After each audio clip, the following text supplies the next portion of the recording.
Guys, welcome back to my YouTube channel Rajni Brajwasi blog. कैसे हो guys? उम्मीद करती हूँ आप सब लोग अच्छे होंगे, स्वस्थ होंगे, मस्त होंगे। तो मैं भी एकदम अच्छी हूँ। तो गाइज आज है देवशनी एकादशी। आप सभी को देवशनी एकादशी की बहुत बहुत शुभकामनाएं। और आज से सही 4 महीने के लिए देव सो जाते हैं और 4 महीने तक जितने भी शुभ काम होते हैं ना गाइज, शादी ब्याह और जो भी फंक्शन वगैरह जो भी होते हैं शुभ काम से रिलेटेड, सब बंद हो जाते हैं 4 महीने तक। 4 महीने बाद में ही शादी ब्याह स्टार्ट होते हैं। तो आज सुबह हमने देव सुला दिए। उसके बाद में गाइज आज शाम का समय है, 4 बज रहे हैं और मैं करूँगी खाने पीने की तैयारी, क्योंकि सबका फास्ट है आज, सिर्फ पापा का नहीं है बस, बाकी सबका फास्ट है। पापा ने इसलिए नहीं रखा क्योंकि पापा को डायबिटीज़ वगैरह की थोड़ी सी परेशानी चल रही है, इस वजह से। तो मुझे सागार भी बनाना है और खाना भी बनाना है। तो और उसके बाद में फिर मुझे दर्शन करने भी जाना है, क्योंकि आज एकादशी है। एकादशी को मैं दर्शन करने ज़रूर जाती हूँ। ये काम हो गया गाइज। अभी हम जो कपड़े मैंने सुखाए थे सुबह, तो बारिश का टाइम चल रहा है, तो सुबह वैसे तो मेरे कपड़े 10-11 बजे तक सूख जाते हैं, लेकिन अभी बारिश का टाइम चल रहा है ना, तो धूप नहीं निकलती है प्रॉपर तरीके से, तो सुबह से शाम तक यूं ही पड़े रहते हैं कपड़े, मतलब फिर भी हल्की हल्की नमी रह जाती है। तो गाइस मैंने ना सारे कपड़ों को पहले रस्सी से उतारा। रस्सी से उतारने के बाद में जो गीले कपड़े रह गए थे ना, उनको फिर से दोबारा सुखा दिया। और अभी मैं कर रही हूँ तय कपड़ों की। तो पहले मम्मी पापा अपने बच्चों के कपड़ों की तय बना देती हूँ, उसके बाद में फिर मम्मी पापा के कपड़े तय बना के नीचे दे के आऊँगी। मम्मी गई हैं इस टाइम पे सत्संग। मम्मी 4 बजे सत्संग चली जाती हैं और 8 बजे सत्संग से आती हैं, तो 4-5 घंटे जो रहते हैं मम्मी के वो सत्संग में निकलते हैं। तो तब तक मैं अपना घर का काम कर लेती हूँ, दर्शन चली जाती हूँ और अपना जो भी काम होता है बच्चों को पढ़ाना लिखाना, ये सारे काम कर लेती हूँ गाइज। और आजकल बारिश का मौसम चल रहा है ना, तो इस बारिश के मौसम में एक तो उमस हो गई है। उमस से ज़्यादा भी ना सबसे ज़्यादा परेशानी कपड़ों को लेके होती है। कपड़े सुखाने में दिक्कत होती है, तो इसमें स्मेल हो जाती है अगर प्रॉपर धूप ना मिले। इसीलिए मेरे कपड़े में सुबह से शाम तक रस्सी पर टके रहते हैं, जिससे थोड़ी बहुत सूख जाएं। और जो सूखते जाते हैं ना, उनकी मैं तय बनाती जाती हूँ, क्योंकि जगह कम की वजह से प्रॉपर सारे कपड़े नहीं आ पाते हैं एक बार में। तो जो सूख जाते हैं उनको मैं तय बना देती हूँ, और बाकी जो बाद में सुखाती हूँ वो फिर शाम तक लगे रहते हैं, तो शाम तक उनकी तय बना लेती हूँ। तो आधे कपड़ों की तय तो मैंने पहले बना ली थी, मतलब 10-11 बजे सूख गए थे। और आधे जो कपड़े हैं वो उनकी तय मैं अब बना रही हूँ। तो इन कपड़ों की तय बनाने के बाद में फिर चलते हैं गाइस किचन में। अब बच्चों की छुट्टियां चल रही हैं। हर्षित को तो मैं दोपहर में सुला देती हूँ गाइस। स्वरा नहीं सोती है, तो पूरा दिन मेरी साड़ियों से खेलती रहती है, साड़ियाँ पहन के देखती है और चीज़ों को फैला देती है। तो बस वही मैं संभाल रही हूँ। ये मेरे डेली वेयर की साड़ियाँ हैं जो मैं डेली में पहनती हूँ। ये सारी साड़ियाँ इनकी तय खराब करके रख देती है, इधर उधर लटका देती है, वो मुझे बहुत ज़्यादा गंदा लगता है। तो 3 साड़ियाँ फैली हुई थी, तो तीनों साड़ियों की पहले तय बनाई। तय बनाने के बाद में फिर मैं हैंगर में लगा रही हूँ इनको, क्योंकि फैली हुई रहती है ना, तो मतलब साफ़ सफाई दिखती नहीं है बिल्कुल भी। और साड़ी पता है ना आप लोगों को बहुत जगह घेरती है, तो इस वजह से पूरा रूम गंदा लगता है। कितनी भी सफाई कर लूँ लेकिन वो गंदा ही लगता है। और गाइज आज मैंने ना अपनी गोदरेज की अलमारी साफ़ की थी, क्योंकि साड़ियाँ इधर उधर मतलब प्रॉपर तरीके से सेट नहीं रखी थी। तो मैंने इनमें से कुछ हैवी साड़ियाँ निकाली हैं जो कभी कभी काम आती हैं। तो ये 8 साड़ियाँ हैं, जो कुछ साड़ियाँ तो ऐसी हैं मैंने कभी नहीं पहनी है क्योंकि काम नहीं पड़ा मेरा पहनने का। ये मेरी जैसे मैं परिक्रमा करने जाती हूँ, दर्शन करने जाती हूँ, तब की साड़ियाँ हैं ये सारी जो मैं आप लोगों को दिखा रही हूँ। ये कॉटन साड़ियाँ हैं, इधर भी कॉटन साड़ियाँ हैं, इधर भी कॉटन साड़ियाँ हैं। ये सब कुछ जब मैं दर्शन करने जाती हूँ ना तब पहनती हूँ, तो ये मैं यहाँ पे रखती हूँ। बाकी जो ज़्यादा हैवी साड़ियाँ हैं ना, जो शादी वगैरह की है, वो मेरे बॉक्स में रखती हूँ मैं। तो इस तरीके से ये मेरी सारी साड़ियाँ हैं, इस तरीके से मैं रखती हूँ गाइज। तो मतलब कम जगह में ज़्यादा चीज़ें आ जाती हैं। यहाँ साइड में मेरे ब्लाउजेस वगैरह रखे हुए हैं, इस तरीके से रखती हूँ। तो उन साड़ियों को भी यहाँ पे जगह है, अभी मैं यहीं पे रख देती हूँ। वरना पहले तो मेरा मन ये था कि ऊपर जो हॉल है ना उसमें रख दूँ इन हैवी साड़ियों को, जो कभी कभी काम आती हैं जस्ट छोटे मोटे फंक्शन के अकॉर्डिंग। लेकिन फिर मैंने सोचा यार कि जगह यहाँ पे मैंने खाली कर दिया, तो यहाँ पे जगह बच गई है, तो इन साड़ियों को मैं रख देती हूँ। और जब मैं पतिदेव से बोलती हूँ ना, तो जब कहते हैं बत तो कितनी सारी साड़ियाँ हैं तेरे पास में, लेकिन फिर भी कहती है मेरे पास साड़ियाँ नहीं है, मुझे साड़ियाँ दिला दो। गाइज अभी बज रहे शाम के 4:30। मैं आ गई हूँ अपने किचन में, और बाहर इतनी रौनक लगी हुई है क्योंकि परिक्रमा चल रही है, गुरु पूर्णिमा का मेला चल रहा है। जैसे कि आप लोगों को पता ही होगा, एकादशी से और पूर्णमासी तक बहुत भीड़ चलती है। बहुत का मतलब मैं अपने शब्दों में बहुत कम ही यूज कर रही हूँ। इतनी भीड़ चलती है कि आपको मतलब सिर्फ जब आप देखोगे ना बाहर परिक्रमा में, सिर्फ आपको सिर ही सिर दिखाई देंगे, मतलब इतनी भीड़ रहती है। आज हम सुबह परिक्रमा गए थे, मैं और मेरे पति दोनों राधा कुंड की परिक्रमा करने गए थे। कल जाएंगे पूछरी की परिक्रमा करने गाइस। तो इतनी भीड़ थी आपको क्या बताऊँ, निकलना भारी पड़ गया। कहीं कहीं तो ठीक ठाक था, लेकिन सुबह के टाइम से फिर भी कम हो जाती है। बाकी रात में 9 बजे 10 बजे आज आप लोगों को दिखाऊंगी भीड़ का असली मतलब क्या होता है आप लोगों को दिखाऊंगी, क्योंकि हमारे घर के सामने से परिक्रमा निकलती है, तो आप लोगों को ज़रूर से वीडियो बना के दिखाऊंगी मैं। इतनी भीड़ होती है गाइस। अभी बनाती हूँ इसको। जैसे ही एकादशी होती है ना, उस दिन इसको इतनी भूख लगती है कि जब तक मैं तैयारी करना स्टार्ट करती हूँ ना, उससे पहले इसको भूख लगना स्टार्ट हो जाती है। अभी बनाऊंगी, आधा घंटा लगेगा। अभी काटूंगी मैं। अभी दे दो। मैं अभी गरम है, कोई गरम खाएंगे, पैसे की आवक दे दो गरम हो। और इतनी गर्मी हो रही है, इतनी गर्मी में भी यार हम सुबह गए थे 5 बजे।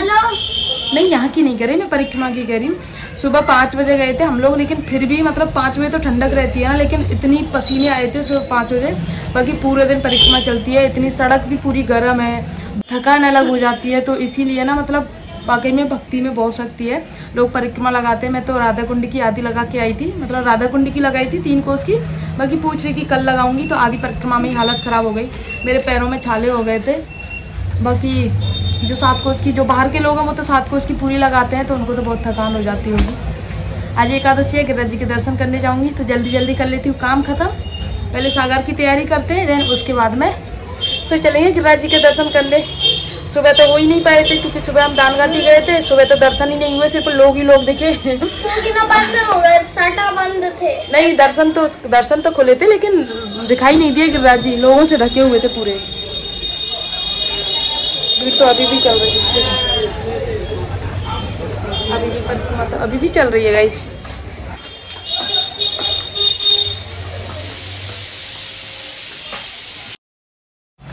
तो किचन में तैयारी स्टार्ट हो चुकी है। तो सबसे पहले तो मैं मैंगो शेक के लिए आम छील रही हूँ। मैंगो शेक के लिए आम छील रही हूँ। यार ये जो हमारी इंग्लिश बोलने की आदत है ना, अंग्रेजी बोलने की जो आदत है हमारी, नहीं पता कहाँ से कहाँ फिट होती है। वैसे मैंगो शेक और वैसे आम, तो ये दोनों चीज़ें अलग अलग हो जाती है। तो मैं बोल देती हूँ मैंगो शेक के लिए मैंगो छील रही हूँ। तो यहाँ पे पहले मैंने हर्षवरा के लिए मैंगो छील दिया कि तू ये खा ले, उसके बाद में फिर मैं मैंगो शेक के लिए बनाऊंगी, छील रही हूँ। हर्षित के लिए भी अलग काट के रख दिया है मैंने, क्योंकि फिर वो आएगा, फिर वो बोलेगा मम्मा मेरे लिए नहीं दिया। और उसकी आदत ये है कि गाइस कहीं से भी उसको कटा फंसा, कहीं से कोई दाग लगा, कहीं कुछ भी नहीं चाहिए, एकदम फ्रेश चाहिए उसको। और उसको लालच भी नहीं है कि मैं ऐसा वैसा खा लूँ, नहीं खाता है। जो बिल्कुल एकदम फ्रेश होता है ना, वही चाहिए, वरना फिर जो चीज़ें होती है ना उनको फेंक देता है, अगर थोड़ा सा भी उसको कटा फंसा होता है। तो उसके लिए मैंने अच्छा सा एक मैंगो निकाल के रख दिया है, जो मैं उसको काट के दे दूंगी। तो अभी तो वो ऊपर टीवी देख रहा है, तो जैसे इस काम से फ्री हो जाऊंगी तब उसको मैंगो दूंगी गाइस, वो मैंगो खा लेगा आराम से। और आजकल मैंगो बहुत अच्छे आ रहे हैं, ये जो लंगड़ा मैंगो बोलते हैं ना, ये वाला मैंगो है जो टेस्ट में मुझे बहुत अच्छा लगता है। मुझे वो जो आते हैं दशहरी आम तो इतने गंदे लगते हैं, ना तो उनका मैंगो शेक अच्छा लगता है और ना ही मतलब वैसे अच्छे लगते हैं, वो खाने में अच्छे लगते हैं। तो सबसे ज़्यादा इनका मैंगो शेक भी अच्छा बनता है और खाने में भी अच्छे लगते हैं। बाकी सबसे मेरा फेवरेट जो है ना, वो सफ़ेदा आम आता है ना, स्टार्टिंग में जो आम आता है, जो सबसे पहले मैंगो चलते हैं तब का, मुझे बहुत अच्छा लगता है गाइस वो वाला आम। उनका मैंगो शेक भी एकदम यम्मी यम्मी लगता है गाइस। आज मैं सारे काम यहाँ चेयर पे बैठ के क्यों कर रही हूँ, एक चीज़ मैं बता दूँ, मुझे लग रही है बहुत ज़्यादा गर्मी, क्योंकि बाहर बादल हो रहे हैं तो उसकी वजह से उमस हो रही है। तो यहाँ पे मैंने एसी ऑन कर लिया है और यहाँ पे बैठ गई हूँ आराम से। जो सब्जी वगैरह काटने का काम है वो यहाँ पे बैठ के कर रही हूँ मैं। मम्मी नहीं है, मम्मी गई है सत्संग। तो यहाँ पे मैं कटलेट के लिए आलू काट रही हूँ, क्योंकि मुझे व्रत की थाली तैयार करनी है सागर की, एकादशी की।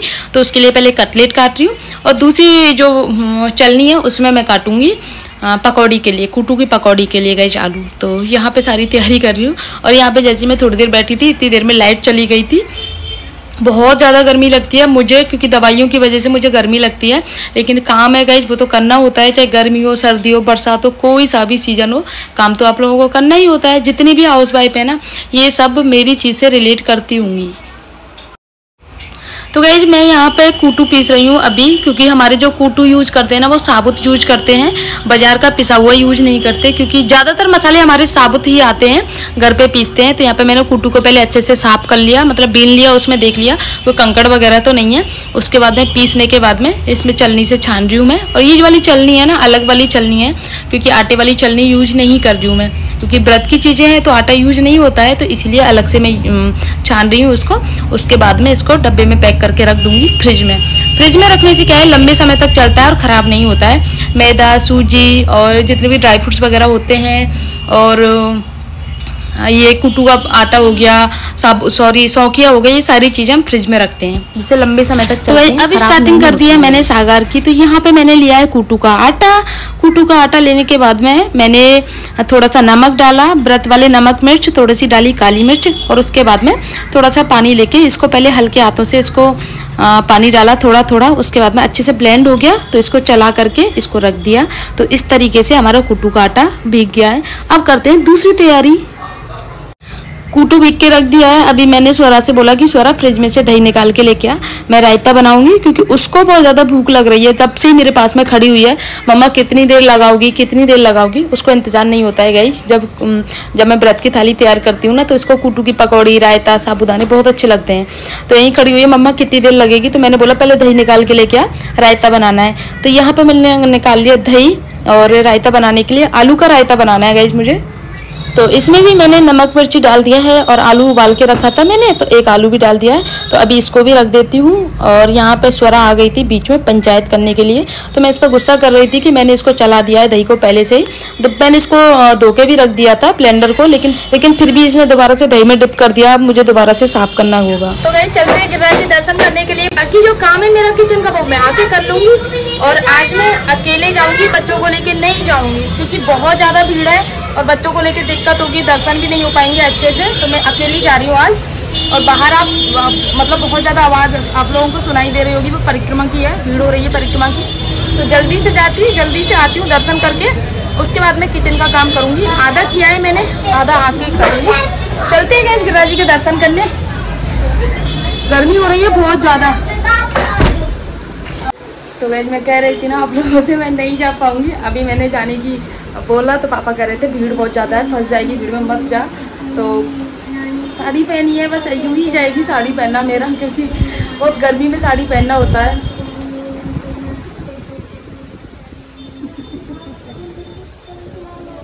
मैं तो इतनी ज़्यादा वो हो रही थी कि यार चलो चलती हूँ। और अभी क्योंकि ट्रेनें आती है ना 5 बजे के बाद में भीड़ आना स्टार्ट हो जाती है। तो कोई बात नहीं, चलो खाने की तैयारी कर लेते हैं। अभी ज़्यादा नहीं जाऊँगी, भीड़ बहुत ज़्यादा है इसीलिए। तो गाइस उसके बाद मैंने अपने कपड़े चेंज कर लिए और फिर नहाई, क्योंकि गर्मी लग रही थी मुझे। मैंने सोचा था कि पहले मैं दर्शन करने जाऊंगी, वहां से आने के बाद मैं नहा लूंगी, लेकिन फिर दर्शन करने नहीं जा रही, तो फिर मैं नहा ली। और उसके बाद में अभी कर रही हूँ मैं सागर की तैयारी। तो एक तरफ मैंने कटलेट के लिए कढ़ाई चढ़ा दी है, एक तरफ कुटू की पकौड़ी के लिए। तो दोनों तरफ कर लिए हैं, इधर कटलेट डाल दिए हैं और इधर कर रही हूँ गाइस मैं कुटू की पकौड़ी की तैयारी। इस तरीके से जल्दी जल्दी काम हो जाएगा। और पतिदेव आ चुके हैं शॉप से, तो मैंने पूछा था फ़ोन करके, तो बोल रहे थे 10 मिनट में आ जाऊँगा, तब तक तुम तैयारी करो, भोग लगाओ ठाकुर जी का और बच्चों को खिलाओ, इतनी देर में मैं आ जाऊँगा। तो बस वही काम कर रही हूँ गाइस मैं अभी। तो गाइस इधर मैंगो शेक भी बन के रेडी हो चुका है मेरा, और साबूदाने बनाने हैं, बाकी सारी तैयारियां हो गई हैं। रायता बन चुका है, कुटू की पकौड़ी, कटलेट और मैंगो शेक।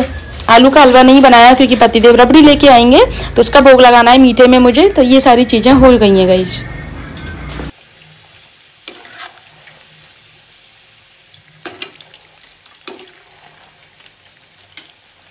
तो गाइस जब तक इधर कटलेट फ्राई हो रही हैं, इधर मैंने हाफ फ्राई करके निकाल लिए हैं, और इधर बन चुकी है हमारी पकौड़ी। अब बनाने हमें साबूदाने। तो गाइस यहाँ पे मैंने आलू कट करके रख लिए हैं साबूदाने के लिए, इनको फ्राई करना है।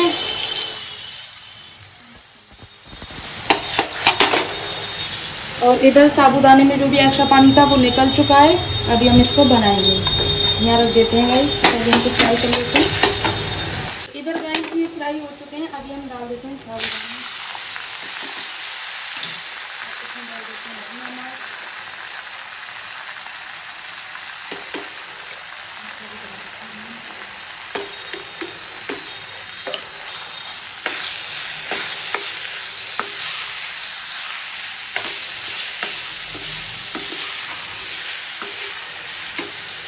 अब इसमें एक आधा नींबू डालना है और एक डालनी है हरी मिर्ची गाइस। तो हमारे साबूदाने बनके रेडी हैं।